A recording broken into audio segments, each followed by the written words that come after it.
At first glance, this waterway appears serene, dotted with blooming water lilies. But if you look closer, something far more sinister lingers, invading this aquatic habitat, slowly suffocating it. Beneath this blanket of green, the water is slowly losing the life it once supported. The green carpet that is invading Sri Lanka's waterways is Iconia crecipes, commonly known as water hyacinth, a deadly invasive alien species that has decimated aquatic ecosystems all around the world.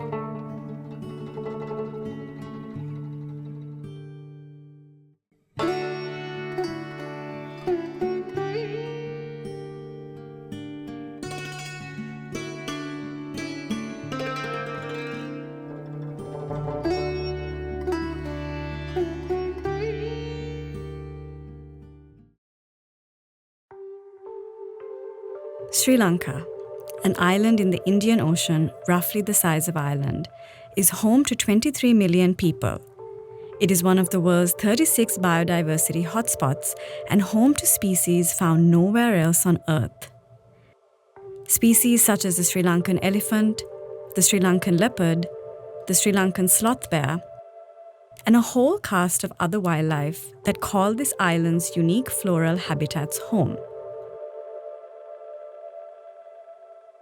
A land shaped by water, from its rivers and lagoons to its wetlands and ancient reservoirs, water plays a central role in maintaining the island's natural balance.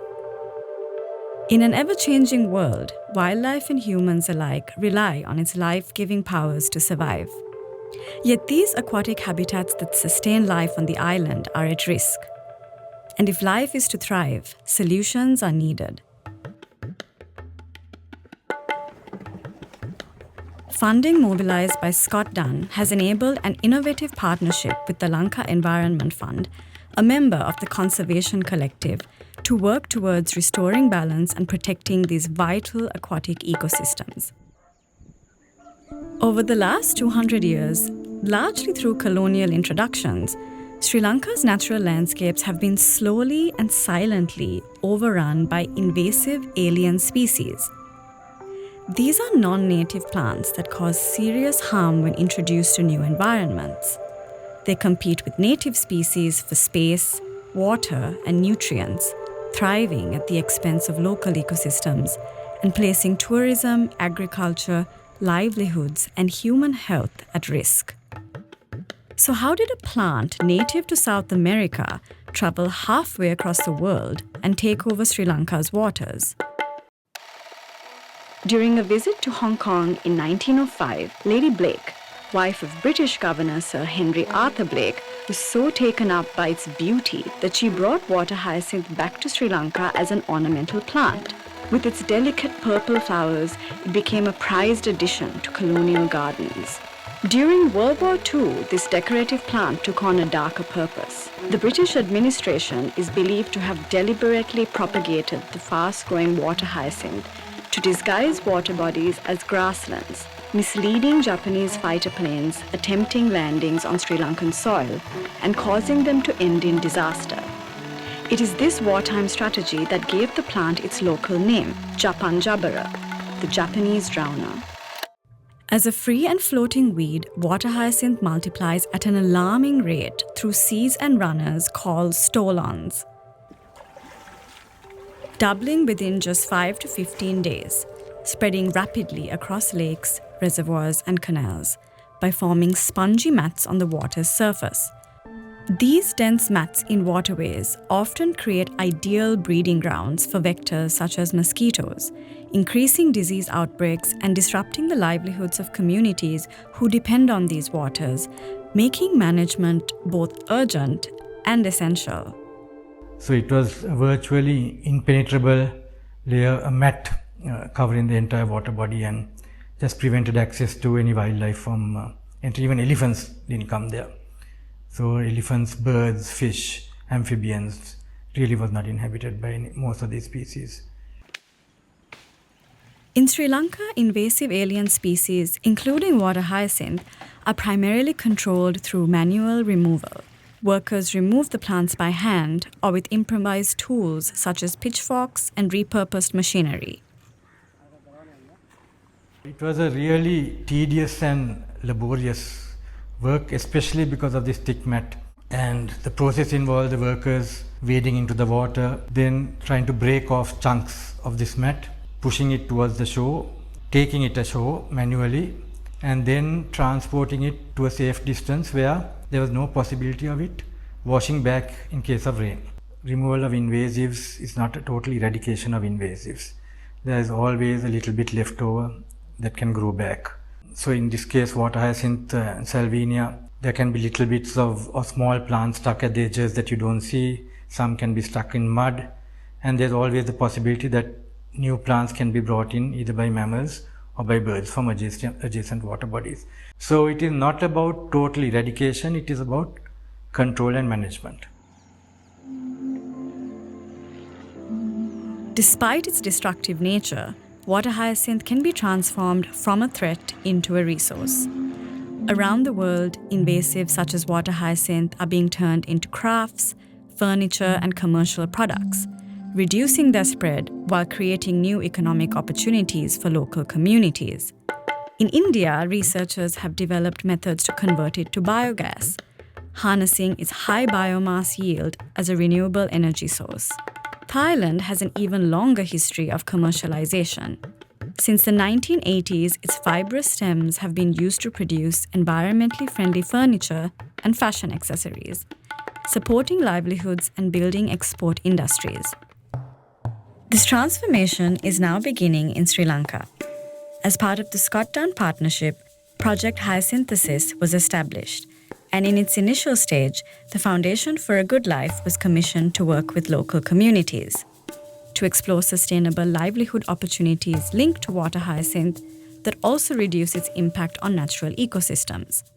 As the first part of this project, we did a scoping study to understand what can be done with this material and what kind of communities are attached to already working with this material. And what we plan to do is design an accelerator program that enables people in the communities that are already working with this material to learn how to work with water hyacinth, to value add to it, and to bring out at the end of the program products that are market ready, from table mats to baskets to handbags, to bring in the material standards to a level where it has not been done in the water hyacinth based products in Sri Lanka before. So this, I think, this program coming to life gives so much of inspiration and opportunity for a lot of more people to look at invasive species differently and also look at waste differently. How do we add value to something that is a hazardous material and bring it to a space where there is regeneration and there is a component of circular economy to it that adds value not just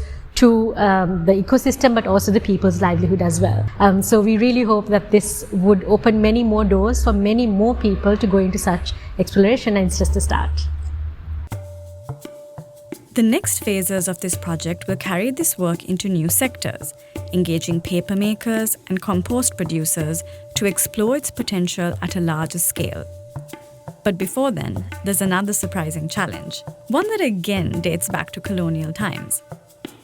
To create a true circular economy around water hyacinth, a law dating back to 1909 must first be changed. The Water Hyacinth Ordinance, introduced to prevent its spread, prohibits the importation, possession, transport, and cultivation of the plant. Work is now underway as part of Project Hyacynthesis to amend this legislation, engaging policy experts to help unlock a future where water hyacinth can be used freely, turning this invasive species into a valuable resource. So some of the projects that we work across is in restoration, but it's not only about clearance, but also in finding ways that we can support long-term management and maintenance of these ecosystems. Good collaboration is fundamental between all stakeholders, whether it be private or public players. I think especially when we're looking at circular solutions and a business industry, we are taught to understand that competitive nature is the best way to go forward. But when we're looking at restoring ecosystems away from a degraded landscape, collaboration is always the best way forward. For us at home, it means that we are on a pathway for good governance, for development, for ecosystem conservation, and a thriving economy. And for tourists over here, they understand that their support goes towards taking care of a place that took care of them while they were here.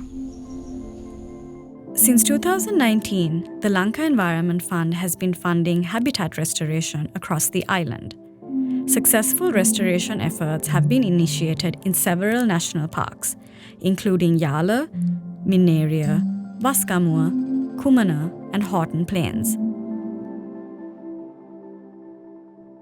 Work undertaken by the Federation of Environmental Organizations has removed aquatic species such as Salvinia and water hyacinth, while terrestrial invasives such as gauze, lantana, and agada have been cleared to restore vital grazing habitats for elephants and ungulates such as sambar and deer. However, restoration initiatives took a big hit following Cyclone Ditwa, which ravaged Sri Lanka in November 2025, as local funding available for habitat restoration was redirected towards humanitarian needs. To fill this void, the Scott Dunn and Lanka Environment Fund partnership provided crucial funding to ensure that active restoration in protected areas continues, hard-won gains are not lost, and that invasives are not given the chance to proliferate unchecked. The world is changing, and invasive species are part of that transformation, reshaping waterways, landscapes, and the way people live alongside nature. The challenge is not only how to remove invasive species, but how to manage them responsibly and make better choices. Across Sri Lanka, resources are being mobilized, partnerships strengthened, and long-term commitments secured to take this work further and scale these solutions. By supporting the Lanka Environment Fund's invasive alien species removal projects, it is possible to protect ecosystems, restore habitats, enrich livelihoods, and to create circular economic solutions. It is possible to safeguard Sri Lanka's natural heritage for generations to come, and with it, the chance to restore balance between people and nature.